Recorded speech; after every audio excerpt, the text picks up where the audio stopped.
Welcome back, everybody. We are still talking about world culture and whether or not it is a global agenda. And we ended our last screencast by talking about what culture is, or at least posing the question that we wanted to talk about what culture is. And if you look at the sort of definition of it, the word culture generally refers to patterns of human activity and the symbolic structures that give such activity significance. And there are different definitions of culture that reflect different theoretical orientations for understanding or criteria for valuing human activity. So some of the human activity that we talk about could be identified or categorized in terms of what is the infrastructure, what are the systems for transportation or for communication or for, you name a shun and we could probably put it in there. Or how does our economy work? Or how do we govern ourselves? What are the legal systems we have in place? Are there ways that we typically tend to address different global problems? But the one that we are most frequently interested in, at least in this program and in this class, has to do with the pattern of human activity and the symbolic structures that give significance to education or that work through education. And so the question is, how then can culture be global? Well, one way we can think of that is by working it through these patterns of human activity. And again, in our case, we're really focused on this idea of education and it being a pattern of human activity. And that's why I sometimes talk about education as an institution. Not because it's this organization that sort of sits out there and is institutional in that way. It's an institution in that it is institutionalized. It has become embedded in our human activity. It has become a taken for granted part and a very important part of how we operate our lives, how we structure the life course, how we think about humanness, how we value things that we know and can do. It is very much an orientation for how we understand and value what we do in life. So the idea is that, yes, education is impacted and embedded in local communities and local culture or traditions, or religious communities and religious culture, or social communities and social culture. That's all true. And so that there will be different flavors and different combinations of culture in different communities and societies. But we can also think about the culture that education as a broader institution brings with it. And this is something that in the Schooled Society from David Baker and in the World Culture book by Lecter Bolai and in a lot of the globalization readings that we've been looking at, we can see that there are some shared properties of institutions worldwide, education in particular, that tend to be present in every community where formal or mass education occurs. And increasingly, even where formal or mass education is not occurring, the ways that education is embedded or envisioned or expected or enacted is sharing certain structural or ideological or content characteristics with education in other places. Right? So the idea is not that global or world culture is homogeneous. That's not the point. In fact, I think that's impossible, and most people that I know would say that's impossible as well. Instead, the idea is that there are shared expectations which will be enacted perhaps in different ways, or even the expectation itself might be internally defined in ways that are going to be different from one community to the other. But the discourse that is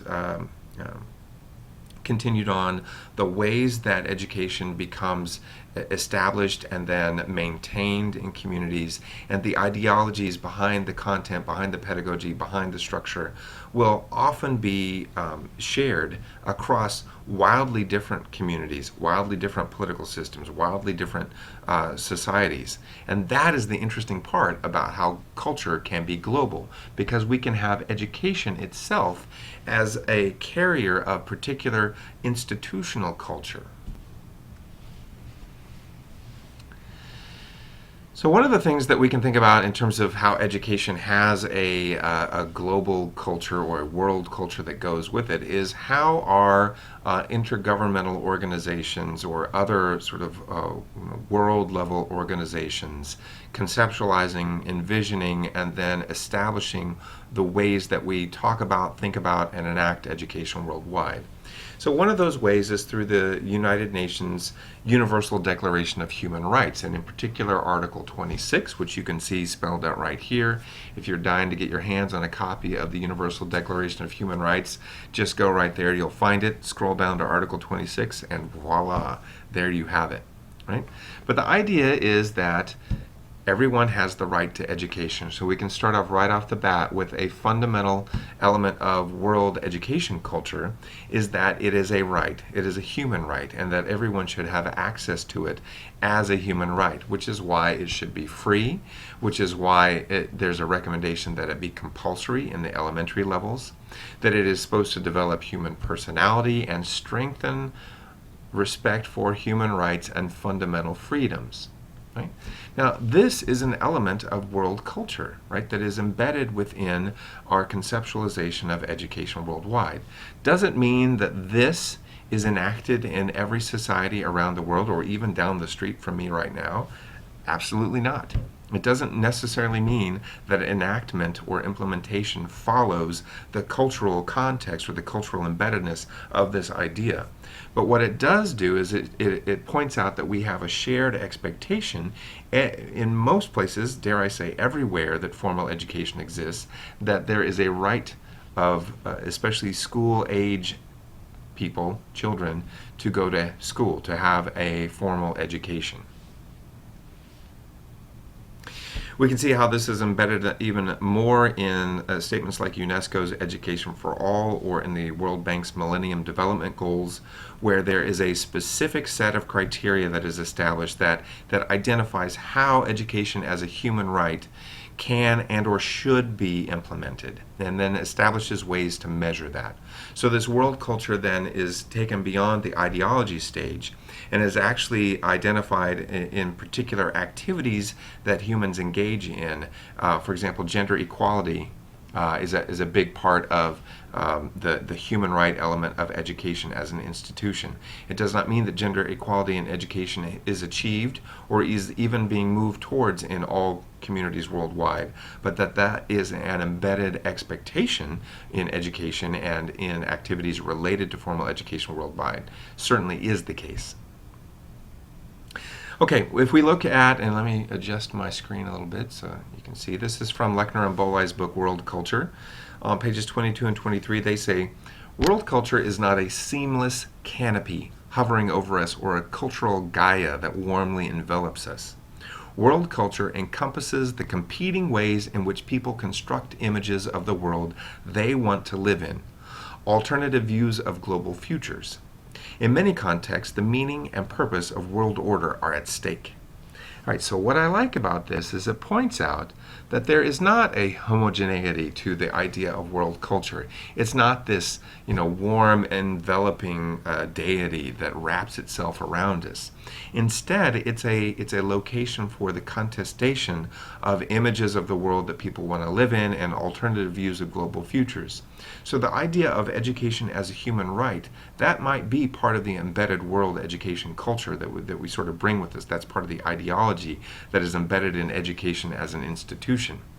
But the way that is conceived, the way that people actually articulate how that's going to happen, will change from place to place. And the example, if you've had me in class before, that I will use continually is there are different ways to think about how education and gender equality move together.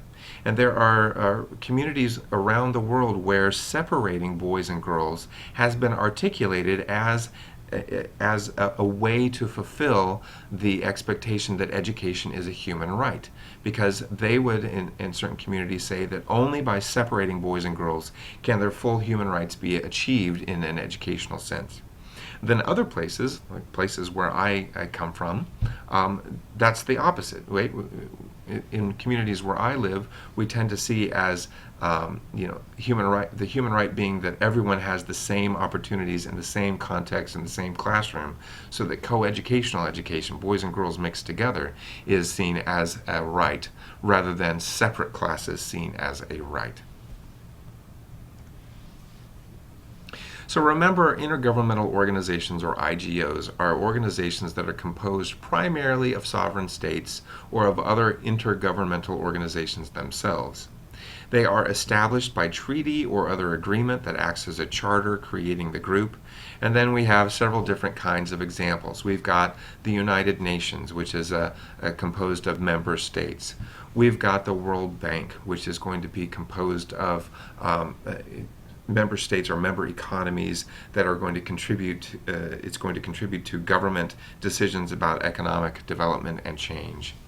We've got the European Union, which is a very broadly encompassing organization, intergovernmental organization that has European member states in it that make decisions about society and economy and education and other sorts of things. We've got the Organization for Economic Cooperation and Development, which is another member-driven IGO that looks to member states and how the OECD can improve or encourage or support the economic development in those states, as well as other states that are aligned with the OECD's activities. We've got more military-driven IGOs like NATO, the North Atlantic Treaty Organization. I think I'm saying that right. Anyway, NATO, which looks at military and security collaborations among member states. So there are lots of ways that we can think about IGOs.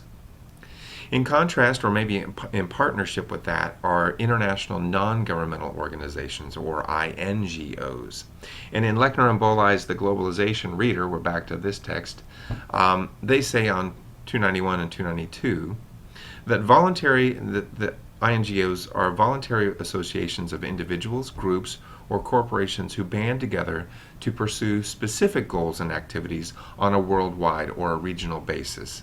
And they go on to say that INGOs and the movements they represent are core elements of what's often referred to as global civil society. Now, this is an important thing to recognize here, because this idea that there are organizations that represent states at the global level, and that there are states that belong then to these IGOs, and there are other organizations, these INGOs, that act as a global civil society, is going to sort of distinguish the ways that we can think about how these two groups of organizations either work together or don't to create an environment for global governance. On 292, Lechner and Boley point out that social movement INGOs stand out because they engage extensively with and often challenge states. Right? So INGOs, as opposed to IGOs, are engaged extensively with, but also challenge states, trying to change state policies or prompt state action on specific problems. They go on to say that they usually have little choice but to work through states because their own resources are meager, and states are the only actors capable of and responsible for solving broad social problems. So in other words, INGOs need to work through states because states have resources, and states have the legal mechanisms in order to enact change. They also, and increasingly, become involved with intergovernmental organizations. This is INGOs becoming involved with IGOs. And they go on to say that thousands of INGOs have consultative status with, for example, UN bodies, and they're key participants in many UN programs. So there is a link between these two organizations, although they engage with states differently. On the one hand, the IGOs bring states together to sort of establish policy and enact those policies in ways that benefit the states. INGOs often engage with but challenge states because they want to prompt action on specific issues or problems, and they want to be able to take advantage of the resources that the states have available to them, and they want to be able to enact legally or other sorts of state-sponsored activity. So where are we now in terms of globalization and contextualization? This is where we will begin in our next screencast.